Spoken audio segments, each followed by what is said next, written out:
Welcome to the Times Opinion Podcast. I'm Philip Webster. I'm editor of the Redbox Daily News Bulletin. This morning my guests are David Aaronovitch, columnist for The Times, Phil Collins, columnist for The Times, and Lucy Fisher, senior political correspondent of The Times. The first voice you'll hear is David Aaronovitch. Oh, what a great brouhaha that Syria vote was. Momentous, said the BBC. A fabulous debate, everyone agreed, with MPs congratulated on either side for weighing the issues and their consciences with an almost exquisite aesthetic precision. Well, balls, frankly. The decision was the minimum possible response a country like ours could have made. Anything else would have been an admission that, short of responding to being invaded, Britain had put its military out to grass. The anonymous man who said to the attacker at Leytonstone tube station, "You ain't no Muslim, bruv," has been hailed as speaking for moderate people of all faiths and none. Quite right too. Yet the statement is, alas, not quite true. We cannot attribute murder to faith, but we cannot pretend faith is entirely irrelevant either. It's received wisdom that Jeremy Corbyn is unelectable and Labour will tank at the 2020 polls if he is still at the helm. But outside Westminster and Fleet Street, could he galvanise the population with anti-austerity left-wing policies? If the economy falters again, Tory welfare cuts are causing pain, wages are stagnant, no one under, say, 40 can afford to buy a home, and inequality is perceived to have risen, then Mr Corbyn and his cohort may look an attractive prospect in 5 years' time. It's been a bad year for political pundits and pollsters. From the general election in May to Oldham by-election last week, we've called it wrong. So it's worth challenging the orthodoxy and countenancing the possibility. Prime Minister Jeremy Corbyn. Right. Off we go then. David Aaronovitch, what's the point of having armed forces if you don't use them? Not only what's the point of having armed forces if you don't use them, but we've gradually got ourselves into a situation whereby we are so antsy about almost any kind of use of military force, actually about most kinds of foreign entanglements, as Washington famously called them, and so on, that it's become something of an incredible occasion when we say that we are going to send 8 bombers to take part in a campaign which is already going on, which we're already part of on the other side of a non-existent border. And yet look at what we had to do even to get the decision. Look at the degree of prestige that had to be expended by the Prime Minister. Look at how the debate actually had to be conducted. Look at the way in which you're supposed to have one of these great parliamentary moments. Can you imagine what the House of Commons in its current mood and what the country in its current mood would have done with Czechoslovakia in 1938. I don't want to kind of invoke Godwin's law here, but just to kind of just give you some kind of idea of the scale of this and so on. And it wasn't just that you had a majority of Labour MPs who wouldn't even do this. That's a majority of Labour MPs. But you even had a significant minority of Tory MPs who are essentially now pacifists. You know, people like John Barron. I was on a TV programme with John Barron, whose solution, sotto voce in the end, was let's help President Assad retake Raqqa. Yeah, really great politics, etc. And that is a senior member of the Foreign Affairs Select Committee there, and a Conservative, who, because he was once a captain in Northern Ireland, apparently, has an expertise ranging over the Middle East and all matters military, which allows him to discuss in this way. And we are all supposed to congratulate them for their incredible brilliance in consulting their conscience. You consult your conscience, your incredible conscience, your well, finely tuned conscience, about whether you do the absolute minimum you could conceivably do under these circumstances, and say, it was a very hard thing for me, it was so difficult, I consulted all my constituents, etc., and I came up with the idea, in the end I just couldn't do it. You couldn't do it, well, what are you going to do?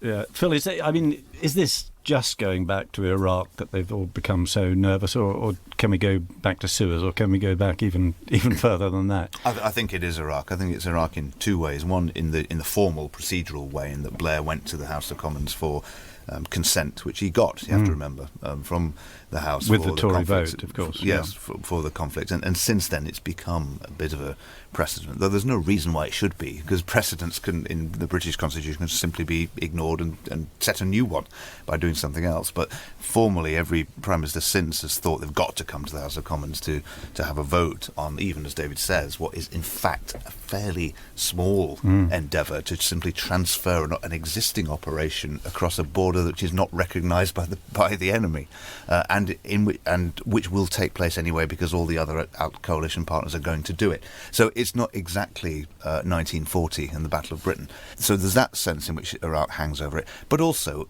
over the decision about whether to engage Britain's military in any adventure at all. Iraq hangs very heavy over that, usually wrongly, obviously, because the parallels between Iraq 2003 and Syria right now, well, ISIS in Syria right now, are almost zero, but it's very easy to invoke, and it's very easy to stand on your conscience and think, as David says, oh, it's so terribly, terribly difficult. The Prime Minister, I think, made that easier in a way because there were quite significant holes in his case. He rested a lot on a number, 70,000 troops, which he probably was unwise to do that. He could have made the case without needing that part of it, because that allowed people, like Liam Byrne, for example, made a speech which was, well, I would do it if it was enormous, but as it's only small, I'm not going to do it. So if I can't have everything, I'm going to have nothing. And that was permitted. It sounded reasonable, that position. When you press it, it's not reasonable at all, but it sounded reasonable because the Prime Minister made such a lot of a number which is probably nonsense. Yeah, Lucy. I have to say, Phil, I disagree. I think the Liam Byrne position is it is a reasonable one because many people who voted against the airstrikes said that they were amenable in theory to military action in Syria, and I believe that. And if I were in their shoes, I can see that real dilemma. Getting involved in airstrikes isn't enough. Yes, it will degrade ISIS, but it's not going to wipe them out. There is, at some stage, going to have to be troops on the ground. And why don't we have that sensible, grown-up conversation now? As it is, there's absolutely no comprehensive strategy for what we do when we've bombed them. Who's going to come in? These 70,000 moderate fighters who are the bogus battalion. I think I would feel more comfortable about Britain going in if we said, right, yes, there's going to be a NATO or coalition forces. We're going to do this properly. But would he have got that through the House? I mean, that's the problem, isn't it? Not necessarily, but it takes more time. I think last week it felt so rushed to me. Why couldn't there have been a 2-day debate? Why did it all have to kind of happen so quickly? To my mind, there was really a feeling that David Cameron was in the pocket of Obama. He was sort of afraid of, upsetting or losing face in front of the international allies. Everyone else is already at it. We're late to the party. And I think there are big questions around the principle of collective security, and if you undermine that by refusing to partake in airstrikes. But it just had a nasty feeling of being rushed and shoved through for the wrong reasons to me. David, there's nothing that actually still requires a Prime Minister to have a vote. I mean, in times past, he would have done it. There quite possibly would have been a statement to the House. I mean, thinking back to, for example, Britain's involvement with the United States in 1998 over Iraq and the enforcing of no-fly zones and so on, which was a very, very much bigger operation for us than this was. I don't believe that there was either a major debate in the House of Commons or a demand for a debate in the House of Commons. So that gives you some idea of how things have changed. But I just want to go back to Lucy's point about the kind of everything or nothing. It is, I mean, speaking as somebody who has, in their own kind of way, suggested that we should have enforced no-fly zones in 2011 to be told, no, that was going too far, who said that we should have taken out Assad's air force in 2013 before ISIS became absolutely huge in order to try and partly to enforce a solution, but certainly to stop that kind of incredible bombing of the Syrian population, which has been such a factor in the Syrian refugees since then. No, people couldn't do that either. It is slightly galling, really, when finally a government says, yeah, well, we're going to do this tiny little thing. They have people turn around and say, no, because it's no good because you're not doing the really big thing that I never suggested before that you do. I mean, it's just kind of, okay, because this is an international business and because in the end, if you want Western troops on the ground, and actually I would completely support that, in fact, along with part of a coalition, but if we don't get that, then in that case I'm not going for anything. Well, in that case, that's a vote for nothing. And it's always a vote for nothing. And it's always a vote for keeping your conscience clean because the big thing that could have been done wasn't the thing that was been done, so you don't have to do the small thing. I don't think that's right, David. And for me, it's not about, all or nothing or big operational small. It's about what works. We don't have, to my mind, a comprehensive strategy. What happens when ISIS goes? There will be a vacuum. So I think a lot of people are just working back from the the end point. yes, in theory, I would support airstrikes, but where does that get us? What happens after this? And that is a hangover from Iraq, where the invasion happened very quickly and successfully, but there was no planning for the aftermath, nation rebuilding, security. That's Lucy, how many of those MPs who, let's say we provided a comprehensive plan right now for the aftermath, how many of those MPs who used that argument do you think would have said, OK, then, that's fine? I think not very many of them. Actually, I think Liam Byrne, who we mentioned, might well be one who would. So I would exempt him from that accusation. But there were plenty of MPs, surely, who were making a seemingly grand argument in order to justify fairly narrow politics, weren't there? I think that probably is fair to say, and I think there is people wanting to keep their conscience clean, and that's what Stop the War were advocating. Vote no. Keep your hands off.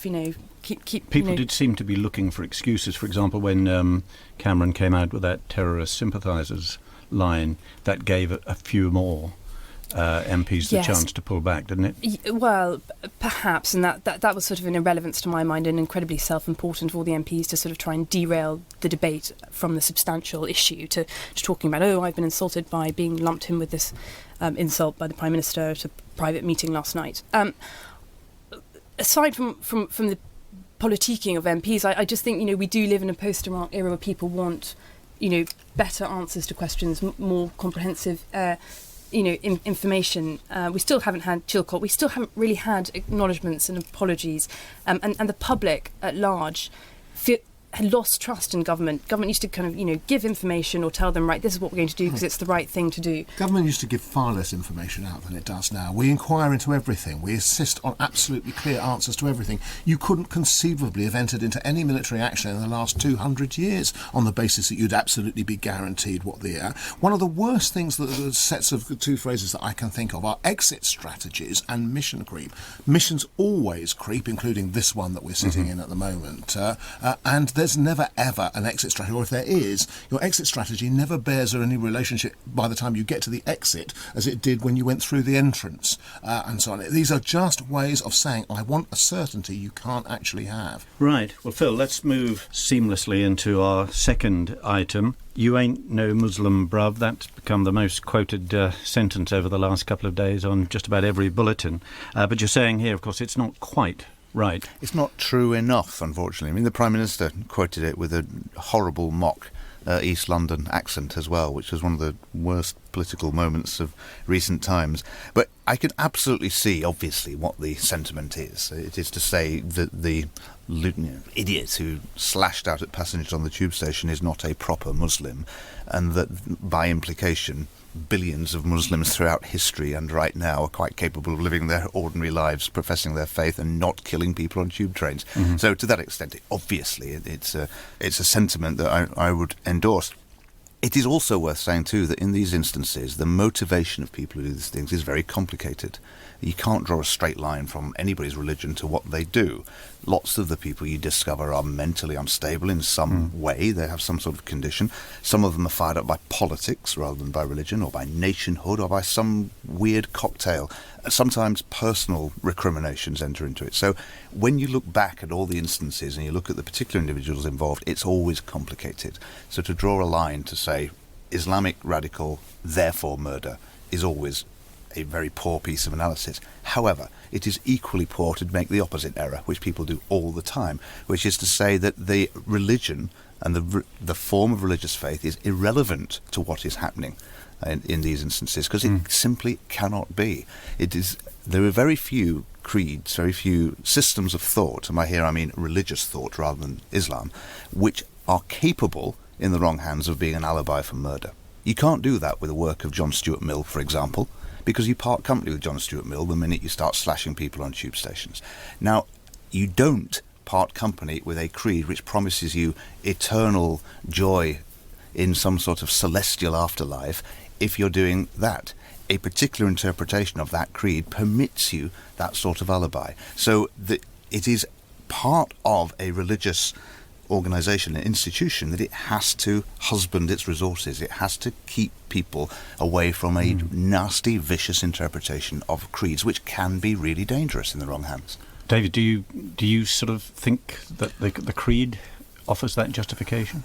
Well, it feels right in that most creeds can. I look back at. We all know that those of us who were brought up. I wasn't brought up religious at all. But those of us who were brought up under the distinction between the Old and the New Testaments, broadly were told that the Old Testament, this is if you weren't brought up a professing Jew, was. Established, things about God, etc., but essentially bloodthirsty and horrible, etc., and we had to kind of get over it. It just told you how the world began, etc., which was quite useful, etc. But it all kind of led up to the New Testament, and the New Testament, we were told, is about peace, love, etc., turning the other cheek, etc., not turning the other knife, and so you can see how almost all how. Quite a few beliefs and few religions can more easily, under certain circumstances, lend themselves to ideas of vengeance, etc. The problem, as we've often talked about, is the question of whether or not there is a capacity for a significant reformation within Islam, or it's not reformation, maybe a significant discussion in a religion that doesn't actually have authority like exists in the Christian church. There's no Pope, there's no Archbishop of Canterbury. People are taken, in a sense, teachers and leaders at their own recognizance. If you can amass a certain number of followers, then you are a significant figure. So it's actually very disparate. So when this guy says in Leytonstone tube station, "You ain't no Muslim, bruv," one of the reasons why we leap upon it is because we very, very much want it to be true, and we very, very much want both Muslims to believe it and non-Muslims to believe it. Looking at what's happened over Donald Trump in the States and his statement about Muslims, whereby somebody who is supposedly polling at 25% for one of the great parties of America gives a proposition with regard to Muslims which is so utterly at odds with everything that nation stands for, and so on, and gets applauded by a large audience. You think to yourself, I prefer "you ain't no Muslim, bruv," and the ramifications of that, even if it requires me to be slightly naive about what conceivably aspects of the religion could, at the most extreme version, lead to. Yeah. Lucy, I mean, you'd think that this would be used in some way or other by Theresa May in her anti-radicalisation strategy, if the idea of getting the majority Muslim population on side. This kind of thing, presumably, she would pick this up. Well, certainly, and I think that's a sort of an ongoing call for senior imams in the Muslim community to stand up and say, "Not in our name," which does happen quite widely. But I just kind of want to roll back a bit and just sort of say, this man in the tube, if we'd heard about him. If we not heard that this is for Syria, we just say he's a sort of fruitcake or common or garden criminal. It's very difficult to work out how much religion does really play a part. The Paris attackers, many of them had drug problems. They weren't devout Muslims, praying 5 times a day. And also we see people inspired by Christianity to do terrible things. In the last 10 days, we've had this Robert Deere chap go into an abortion clinic in Colorado and shoot 3 people, including a policeman, dead. So I think it is a problem that all faiths can inspire zealots who kind of go out and do things in their name.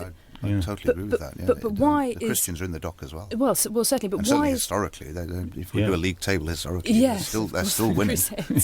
But I think it's worth looking at why Islam and jihadism in particular is so successful. And I think part of it is to do with the marketing.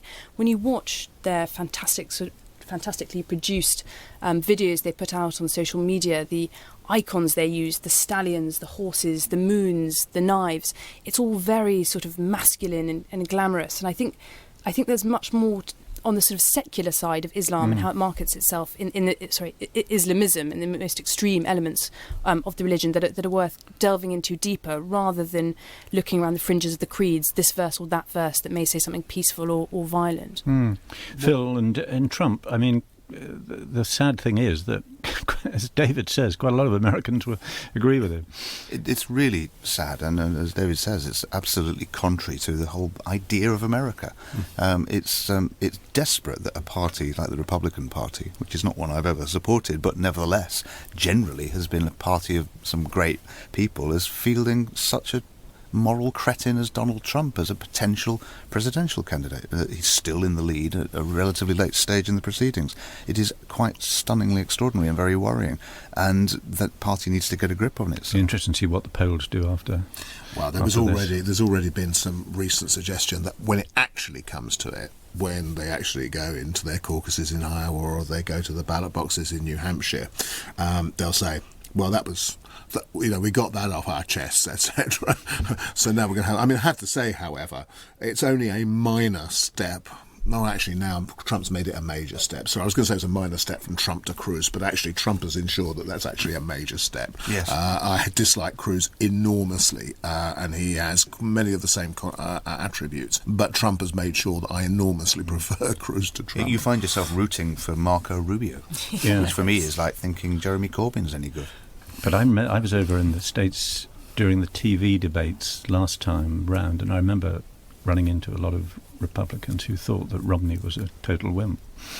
There are very right-wing members of that. It's the classic political predicament, which we're going to come on to in Britain in a minute, which is that a party has a base and has a view of the world which is not shared by the wider electorate. And parties always confront this problem. Do they please themselves or do they not please themselves? When I started in journalism, working for a programme called Weekend World, which is a kind of high-end current affairs programme, we renamed ourselves Game for a Dilemma, because what we used to try and do was find the central dilemma that anybody had in a particular situation. And the central dilemma in the Labour Party at that time was always this: how do you try and bring together what the members think with what the electorate wants? And it was always the dilemma. It was the dilemma Foot, it was the dilemma for Kinnock. Blair, etc., solved that dilemma and created a new dilemma, and we've just gone straight back. Anyway, sorry, I'm preempting you, Lucy. All right, well, that's a good entree to Lucy's subject for the day. Prime Minister Corbyn, eh? Well, I'm not saying it's the most likely proposition, but what I really want to do is just get us talking about the fact that on the ground, Labour does seem more popular than people in SW1 and in national newspapers are giving the party credit for. And I just kind of worry we're reading it all wrong again. I think there are... firstly, my prediction would be that Jeremy Corbyn isn't going anywhere. He isn't going to be deposed. There's just no way that can happen. Almost 60% of the party across all the categories voted for him. We've run a poll in recent weeks showing that support for him within the party has gone up to 66%, so he's not going anywhere. And I just think that the situation in the country, both public opinion and politics, is much more fluid than we suppose at the moment. The Tories are about to descend into infighting on Europe. I think there's a lot of pain to come in the country from welfare. I think we could be in a situation in 4 years' time where actually public opinion has swung the other way, and a more left-leaning government looks popular. Particularly, I think, in fact, I've written here, if the economy falters again, people might say, well, austerity hasn't worked. Even more so if the economy is on the up. There continues to be progress, but none of it trickles down. That's a classic time when you see Labour come in, when there's more money to be spent. We've got 2 coiled springs here, yes, waiting to go into action. I'm a very relaxed spring. Go on then, Phil. Well, firstly, I didn't have such a bad year, actually, because I was one of the few people who was absolutely resolute throughout that Ed Miliband could never be Prime Minister, and that turned out to be right. And 2 things matter. The reason I think that I looked through the polls and stuck with that instinct was that I think only 2 things matter. One is the leader and the other is your reputation on the economy. Labour is currently trailing the Tories by 20-odd points on the economy. Jeremy Corbyn has a rating of minus 41, which is unprecedentedly bad for somebody at this stage of his leadership. Nobody ever comes back from those numbers, and he won't either. Labour Party is on 29%, 11 points behind the Tories. It's absolutely inconceivable that anybody can come back from those numbers. To do so would require political genius, and it is a bizarre idea that for 30 years, languishing on the backbenches, we've had this hidden political genius who's now transformed himself into this man who can upset all the political history.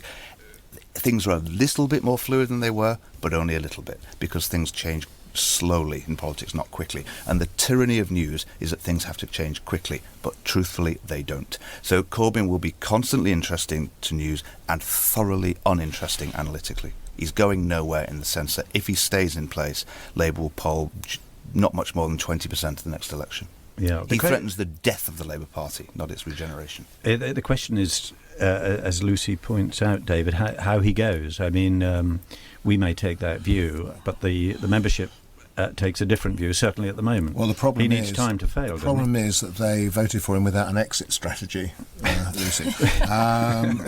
There is no exit strategy because the entrance wasn't predicted partially.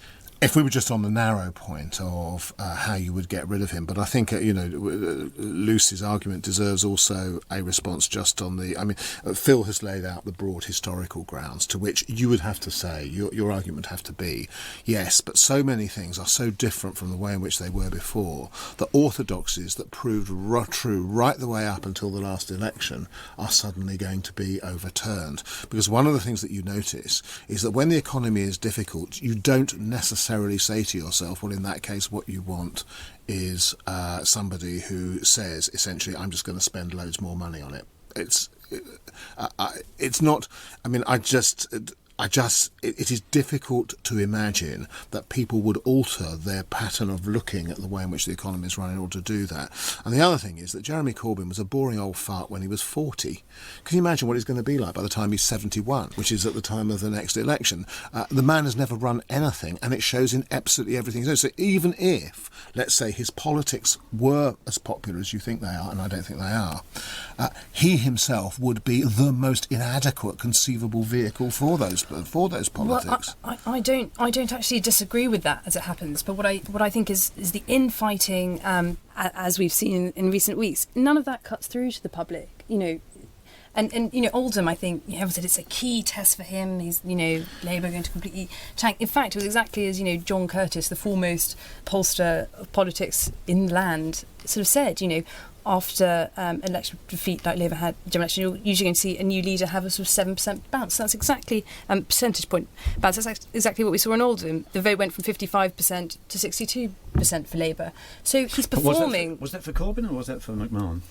I think, there's probably a bit of McMahon being a local candidate who's done a lot for Oldham, fine. But if Jeremy Corbyn is as awful as everyone says, if everyone cares so much that he won't sing the national anthem... seats that Labour hung on to. And the Corbyn people are resting an extraordinary amount on a seat which Labour would expect to hold. And so where are Labour's extra Muslim seats going to come from?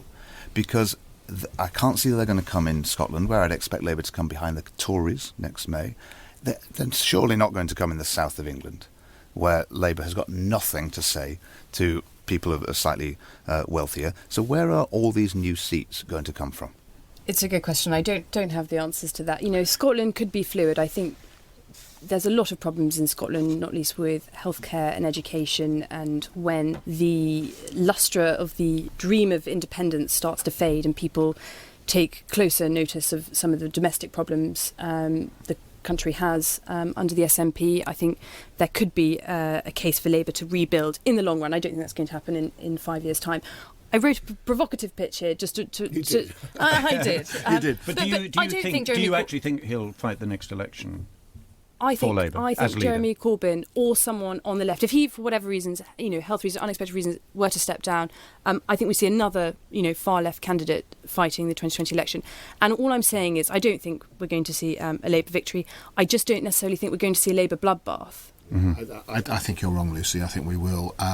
But again, this is kind of, ancient precedent. Phil will remember, Phil Webster will remember, in 1990, in the council elections of May 1990, when Thatcher's bacon was saved by good results in Westminster and Wandsworth, despite the fact that actually, if you looked at the results overall, they were dreadful. But they said, no, she's pulled out, she's pulled through, and so on. And it was a kind of little dawn that took her through the next summer and so on, and became quite famous in its way. Oldham is one of those.